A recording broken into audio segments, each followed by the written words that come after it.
This story about a Chinese money laundering syndicate and how they laundered allegedly over 228 million through a business that was open and brazen has everything in it. And I'm going to break it down for you. Now, transferring money between countries is extremely common. It's something that a lot of people do, particularly to countries where they might send money so people can have support when they come here to study, or they send money back to support their family, called a remittance. There's a number of ways to do this, but one of the ways that is very popular is things like Western Union or other shop fronts where you go, you hand over cash or you do a transfer and people facilitate this transaction. Now, this can be easier or harder depending on which country you deal with. And so it's not uncommon for there to be go-betweens and other systems, some lawful and some unlawful. How it went down in this particular syndicate is brazen and clever. You see, what they did was they started sending money way back in the day and started to build up, kind of a presence as a legitimate business that had the right to do this. They were licensed, they had all the credentials. In fact, they actually had a former minister from government come on board as like a spokesperson for the company and spruik about how good it was.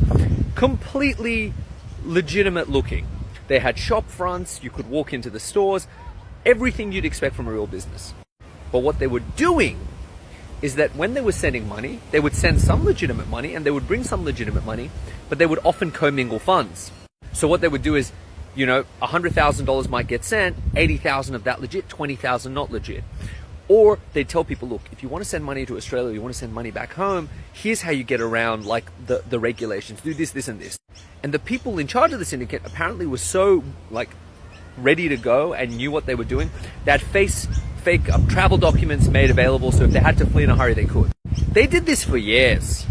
This was not a one and done. This was years. It was methodical, and it was responsible for bringing tons of money here and tons of money back in, basically breach of the law.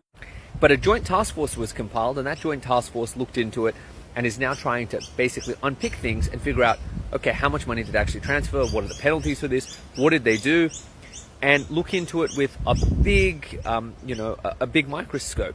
And having worked in a lot of fraud cases, it's difficult. It's difficult for both the defense, it's difficult for the prosecution, because there's a lot of complexity in the numbers.